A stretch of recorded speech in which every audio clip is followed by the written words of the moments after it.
ഞാനൊക്കെ സത്യം പറയാലോ ഓണത്തിന് എൻ്റെ അമ്മ ഞാൻ ഹെൽപ്പ് ചെയ്യില്ലായിരുന്നു. പക്ഷെ ഇപ്പൊ എനിക്ക് അതിന്റെ വിഷമം മനസ്സിലാവുന്നുണ്ട്. പണ്ടൊക്കെ നമ്മുടെ വീടുകളിൽ അമ്മമാർ പണി ചെയ്യിപ്പിച്ച് പഠിപ്പിക്കുമായിരുന്നു. പക്ഷെ ഇന്ന് ക്യാമറയ്ക്ക് മുന്നിൽ ഒരു പണിയുമില്ല എന്ന് പറയുന്നത് ഒരു ട്രെൻഡായി മാറിയിരിക്കുകയാണ്. ഇതൊരു വീരസാഹസികതയൊന്നും അല്ല വ്ളോഗിൽ അവതരിപ്പിക്കാൻ. ഞാൻ ഇച്ചിരി വായിൽ വെച്ച് തരാം. ഇല്ല ഇച്ചിരി കൊഞ്ചം സ്നേഹത്തോടെ തരണേല്ലേ. മിക്സ് ചെയ്ത് കഴിക്കണോ അമ്മ? കൊഞ്ചം. പക്ഷെ അനുമോൾ അവിടെ അടിച്ചേൽപ്പിക്കുകയാണ് ചെയ്യുന്നത്. നമ്മുടെ നാട്ടിലെ പല രീതികളും മറ്റുള്ളവരുടെ മേലെ അടിച്ചേൽപ്പിക്കുന്നത് അല്ലെങ്കിൽ ഫോഴ്സ് ചെയ്യിപ്പിച്ച് അടിച്ചേൽപ്പിക്കുന്നത് ശരിയാണോ എന്ന് നിങ്ങൾ തന്നെ പറയണം. അതായത് പുള്ളിക്കാരിയുടെ വിവാഹത്തിന്റെ ഓരോ ചെറിയ ചെറിയ കാര്യങ്ങളും പാർട്ടുകളായിട്ടാണ് അനുമോൾ യൂട്യൂബിൽ ഇട്ടത്. അത് കാണുമ്പോൾ തന്നെ നമുക്ക് കാര്യം മനസ്സിലാവും. എല്ലാം വ്യൂസ് കൂട്ടാനും ഡോളർ ഉണ്ടാക്കാനുമുള്ള തത്രപ്പാടുകളാണെന്ന്. എല്ലാവർക്കും നമസ്കാരം. വിവാഹം കഴിഞ്ഞ് പുതിയൊരു വീട്ടിലേക്ക് പോകുന്ന എല്ലാ കുട്ടികളും കണ്ടിരിക്കേണ്ട ഒരു വീഡിയോ ഞാൻ ഇവിടെ കാണിക്കാം. ഞാനൊക്കെ സത്യം പറയാലോ ഓണത്തിന് എൻ്റെ അമ്മ ഞാൻ ഹെൽപ്പ് ചെയ്യില്ലായിരുന്നു. പക്ഷെ ഇപ്പൊ എനിക്ക് അതിന്റെ വിഷമം മനസ്സിലാവുന്നുണ്ട്. നമ്മുടെ സ്വന്തം അനുമോളും ഭർത്താവ് ഭുവനേഷും തമ്മിലുള്ള ഒരു ഓണസദ്യ വിശേഷങ്ങളാണത്. സത്യം പറഞ്ഞാൽ ഇന്നത്തെ കാലത്ത് ഒന്നും അറിയാത്തത് വലിയൊരു സംഭവമായിട്ടാണ് പലരും കാണുന്നത്, അല്ലേ? അമ്മ അനു മാതിരി സൂപ്പർ എല്ലാ വേളയും നോക്കും. എൻ്റെ അമ്മ മാതിരി ബുയ്യുടെ അമ്മ ഒരു സ്ലോ മോഷൻ എല്ലാം തനിയെ ചെയ്യും. ഞാനൊക്കെ സത്യം പറയാലോ ഓണത്തിന് എൻ്റെ അമ്മ ഞാൻ ഹെൽപ്പ് ചെയ്യില്ലായിരുന്നു. പക്ഷെ ഇപ്പൊ എനിക്ക് അതിന്റെ വിഷമം മനസ്സിലാവുന്നുണ്ട്. ഇപ്പൊ ഞാൻ കുക്ക് ചെയ്യുമ്പോൾ ഇപ്പൊ എനിക്കും അത് മനസ്സിലായി. എനിക്ക് എന്നെ ഒന്ന് ഹെൽപ്പ് ചെയ്തിരുന്നെങ്കിൽ എന്നൊക്കെ ഞാൻ ഇങ്ങനെ ആലോചിക്കും. പക്ഷെ എൻ്റെ അമ്മ ആ ടൈം ഞാൻ കിടന്ന് ഉറങ്ങും, 10 കിടന്നുറങ്ങും. അമ്പലത്തിൽ പോകാൻ വേണ്ടി മാത്രം എണീക്കുമായിരുന്നു. പക്ഷെ ഇപ്പോൾ എന്തോ ഇപ്പം ഞാൻ വിളിച്ചു, ഞാൻ വരട്ടെ എന്നൊക്കെ ചോദിച്ചു. ഇല്ലില്ല, പുതു പെണ്ണും ചെക്കനും കല്യാണം സദ്യ ഇങ്ങനെ നമ്മളെല്ലാം കുക്ക് ചെയ്ത് വെക്കും, നീ ആ സമയത്ത് വന്നാൽ മതി എന്നാണ് പറഞ്ഞിരിക്കുന്നത്. ഇനി എന്തെങ്കിലും ഉണ്ടോ? ഇല്ലല്ലോ. ഓക്കെ, ഇതെന്താ? ആ ബോളി ചോറിട്ടെ. അനുമോൾ പറയുന്നത് എനിക്ക് പാചകം ചെയ്യാൻ അറിയില്ല, ഞാൻ പണ്ടേ അമ്മയെ സഹായിച്ചിട്ടില്ല, ഇപ്പോൾ അതിന്റെ വിഷമം മനസ്സിലാകുന്നു എന്ന്. ഇതൊരു വീരസാഹസികതയൊന്നും അല്ല വ്ളോഗിൽ അവതരിപ്പിക്കാൻ. പണ്ടൊക്കെ നമ്മുടെ വീടുകളിൽ അമ്മമാർ പണി ചെയ്യിപ്പിച്ച് പഠിപ്പിക്കുമായിരുന്നു. പക്ഷെ ഇന്ന് ക്യാമറയ്ക്ക് മുന്നിൽ ഒരു പണിയുമില്ല എന്ന് പറയുന്നത് ഒരു ട്രെൻഡായി മാറിയിരിക്കുകയാണ്.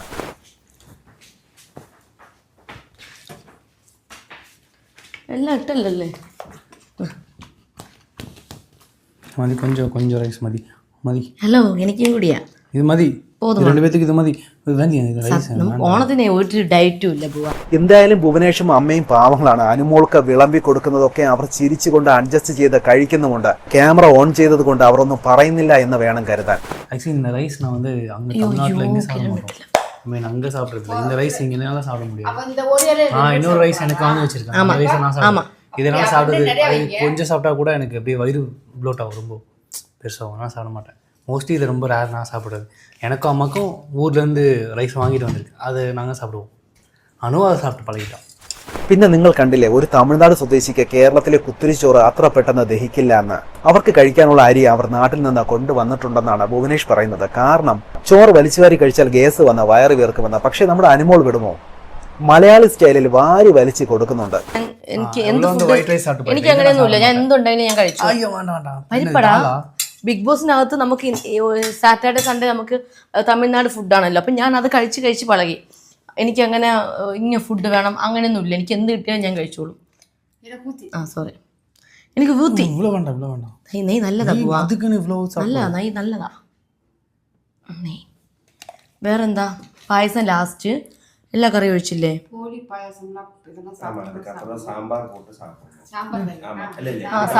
സാമ്പാർ ഞാൻ എടുത്ത് വെച്ച് തരാം.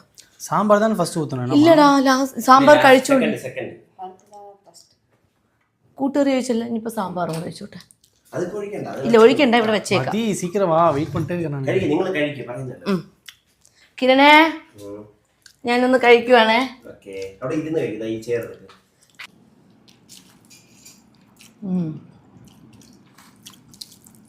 ഭയങ്കര ഇഷ്ടമാണ് സദ്യ. മോനാണെങ്കിൽ സദ്യയുടെ കൂടെ എടുത്ത് ചോദിക്കില്ലേ മീനൊക്കെ കിട്ടും. നാളെ ഇപ്പം ഇത്രയും ഐറ്റംസും അമ്മ നാളെ കുക്ക് ചെയ്ത് വയ്ക്കും. ഭയങ്കര ടേസ്റ്റ്, ഇതിനേക്കാളും ടേസ്റ്റാണ്. ഇതിനായിട്ടതൊന്നും ഞാൻ ഉണ്ടാക്കിയതാണ്. ഇഷ്ടപ്പെട്ടാ? ഇഷ്ടപ്പെട്ടു. ഞാൻ പറയല്ലേ പോവാ. ഇഷ്ടപ്പെട്ടു എന്ന് പറ. ഇഷ്ടപ്പെട്ടു. സൂപ്പറാ. പറ നേരാ. സൂപ്പറാ. അതെ, അവർക്ക് തമിഴ്നാട്ടിലെ ഭക്ഷണമാണ് ശീലം. പെട്ടെന്നൊരു സുപ്രഭാതത്തിൽ നമ്മുടെ രീതികളിലേക്ക് മാറുമ്പോൾ അവർക്ക് ബുദ്ധിമുട്ടുണ്ടാകാം, സ്വാഭാവികം. പക്ഷെ അനുമോൾ അതൊന്നും വകവെക്കുന്നില്ല ഇവിടെ, കണ്ടില്ലേ? നല്ലയാ ഇത് ഓക്കെ. പൈനാപ്പിൾ സ്വീറ്റ് ഇഷ്ടപ്പെട്ടാ? ഷൂ അതാണ് എനിക്ക് ഏറ്റവും ഇഷ്ടം. അതെന്ത് പറയുമ്പോൾ പൈനാപ്പിളിൻ്റെ ഒരു മധുരക്കുറവുണ്ട്, അതുകൊണ്ടാണ്. ഈ പൈസ കുറച്ചും കൂടെ ആ അടയും പഴവും കൂടെ മിക്സ് ചെയ്ത് കഴിക്കേണ്ടതാണ്. ഇതെന്നത്? ഇത് അടപ്പൈസ. ഇത് വേറെ പഴം ഉണ്ടോ? ഏയ് വേണ്ട വേണ്ട, നീ കഴി കഴി കഴി.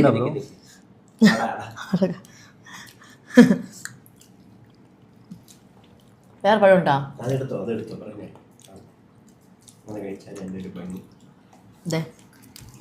ഞാൻ തരാം. പൊരുമ പൊരുമ പൊരുന്ന സ്വാമി.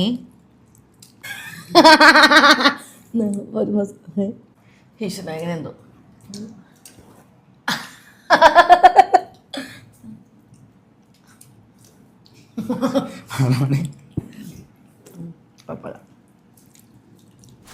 എൻ്റെ പൊന്നനുമോളെ ഓവറാക്കി ചെളമാക്കരുതെന്നാണ് എനിക്കിവിടെ പറയാനുള്ളത്. കാരണം എന്താണെന്ന് വെച്ചാൽ ഭുവനേഷിന് ഇലയിൽ പായസം കഴിക്കാൻ തീരെ താല്പര്യമില്ല. അത് കണ്ടാൽ തന്നെ നമുക്ക് മനസ്സിലാക്കാം. പുള്ളി അത്യാവശ്യം മധുരമൊക്കെ കുറച്ച് കഴിക്കുന്ന ഹെൽത്ത് കോൺഷ്യസ് ആയിട്ടുള്ള ഒരാളാണ്. പക്ഷെ അനുമോൾ അവിടെ അടിച്ചേൽപ്പിക്കുകയാണ് ചെയ്യുന്നത്. നമ്മുടെ നാട്ടിലെ പല രീതികളും മറ്റുള്ളവരുടെ മേലെ അടിച്ചേൽപ്പിക്കുന്നത് അല്ലെങ്കിൽ ഫോഴ്സ് ചെയ്യിപ്പിച്ച് അടിച്ചേൽപ്പിക്കുന്നത് ശരിയാണോ എന്ന് നിങ്ങൾ തന്നെ പറയണം.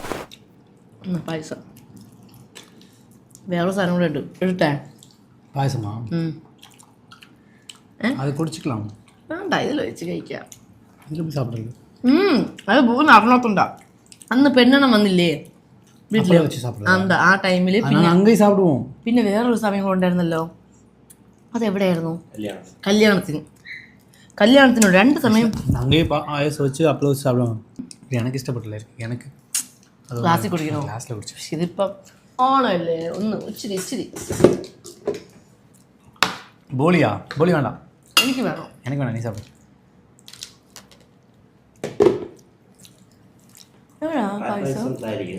എന്താ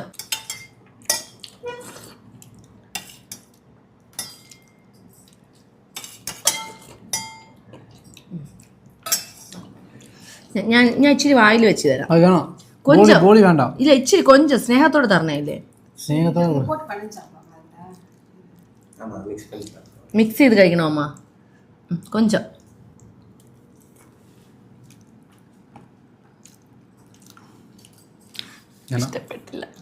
ഇഷ്ടപ്പെടാത്ത ആരെങ്കിലും ഉണ്ടോ? ഇത് കഴിക്കാൻ വേണ്ടി മാത്രം ട്രിവാൻഡ്രത്ത് വരുന്നവരുണ്ട്. ഞാൻ പുറത്തൊക്കെ പോകുമ്പോൾ ഇത് കൊണ്ടുവരാൻ വേണ്ടിയിട്ട് റിക്വസ്റ്റ് ചെയ്ത് പറയുന്ന ഒത്തിരി പേരുണ്ട്. വരുമ്പോൾ ഒന്ന് ബോളിയും കൊണ്ടുവരണേ, ഒരു 5-6 കവർ ബോളി കൊണ്ടുവരണേ, പറ്റണമെങ്കിൽ പായസം കൂടെ കൊണ്ടുവരണേ, ട്രിവാൻഡ്രം പായസം എന്നൊക്കെ. ഇതൊക്കെ ഇങ്ങനെയൊക്കെയാണ്. ഓരോ നാട്ടിലും അവരുടേതായ സംസ്കാരവും ഭക്ഷണ രീതിയുമുണ്ട്. അത് സാവധാനമാണ് പഠിച്ചെടുക്കേണ്ടത്. அதில்ல நம்ம தமிழ்நாடு சாப்பாடு பிரச்சனை இல்லை, நீங்கள் போடுற மசாலா தான் பிரச்சனை.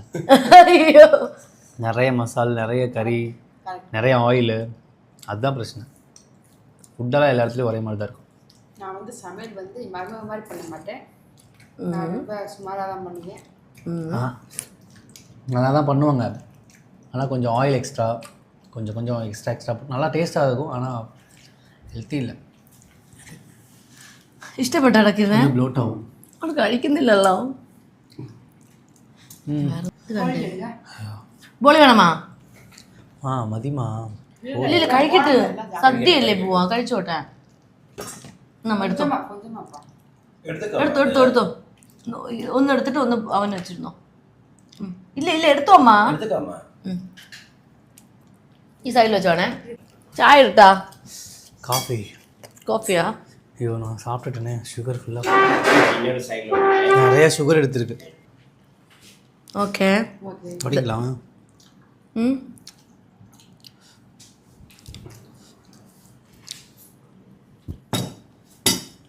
നല്ലതാണ്. ഇങ്ങോട്ടില്ലടാ.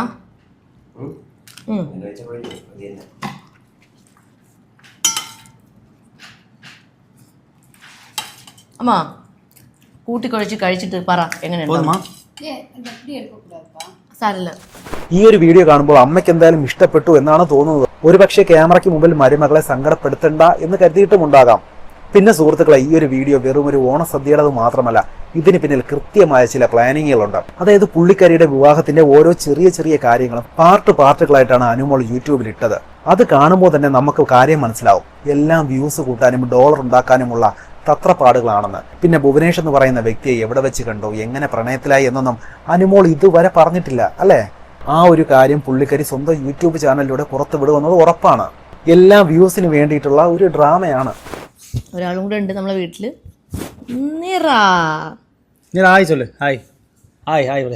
കയ്യില് എന്തോ സ്റ്റിക്കർ ഒട്ടിയിരിക്കുന്നു. ഇവിടെ കയ്യിലെന്തോ സ്റ്റിക്കർ ഒട്ടിയിരിക്കുന്നു. ഈ കയ്യില് ലെഫ്റ്റ് അത്.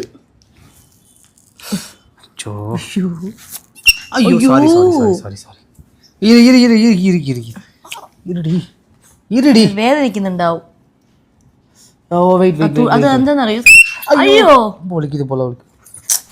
അതായത് വിവാഹത്തിന് ഒരുപാട് കാശ് ചെലവായിട്ടുണ്ടാകാം. അതെല്ലാം ഈ ഒരു വ്ളോഗിലൂടെ തിരിച്ചു പിടിക്കണം. അത് മാത്രമല്ല, ഭുവനേഷിനെ തിരുവനന്തപുരത്ത് തന്നെ നിർത്തി മലയാളം ഇൻഡസ്ട്രിയിലേക്ക് കൊണ്ടുവരാനുള്ള പ്ലാനും അനുമോൾക്കുണ്ട് എന്ന് വേണം നമുക്ക് കരുതാൻ. എന്തായാലും ഇവരുടെ ജീവിതം ഇങ്ങനെ കള്ളറായിട്ട് അടിച്ചു പൊളിയായിട്ട് ഇങ്ങനെ മുന്നോട്ട് പോകട്ടെ. പക്ഷേ ഈ വീഡിയോ കാണുന്ന പെൺകുട്ടികളോട് എനിക്കൊരു കാര്യം പറയാനുണ്ട്. സ്വന്തം പങ്കാളിയുടെ സംസ്കാരത്തെയും ഇഷ്ടാനിഷ്ടങ്ങളെയും ബഹുമാനിക്കാൻ നിങ്ങൾ പഠിക്കണം. പണത്തിന് വേണ്ടിയും യൂട്യൂബ് വ്യൂസിന് വേണ്ടിയിട്ടും കണ്ടന്റ് ആക്കി അതൊന്നും മാറ്റാതിരിക്കണം. ഒരുപാട് ക്യൂട്ട്നെസ് വാരി വിതർന്നത് ചിലപ്പോൾ പ്രേക്ഷകർക്ക് അരോചകമായി തോന്നാം. എന്തായാലും ഭുവനേഷിനും അനുമോൾക്കും നല്ലൊരു ജീവിതം തന്നെ ഉണ്ടാകട്ടെ എന്ന് ആശംസിക്കുന്നു. അവർ പുതുതായി തുടങ്ങിയ ചാനലും നന്നായി തന്നെ മുന്നോട്ട് പോകട്ടെ. പിന്നെ സുഹൃത്തുക്കളെ, ഈ ഒരു വീഡിയോ കുറിച്ചുള്ള നിങ്ങളുടെ അഭിപ്രായങ്ങളും നിർദ്ദേശങ്ങളും താഴെ കമന്റ് ചെയ്യുക. നമുക്ക് മറ്റൊരു വീഡിയോയിൽ വീണ്ടും കാണാം. എല്ലാവർക്കും നല്ലൊരു ഓണാശംസകൾ.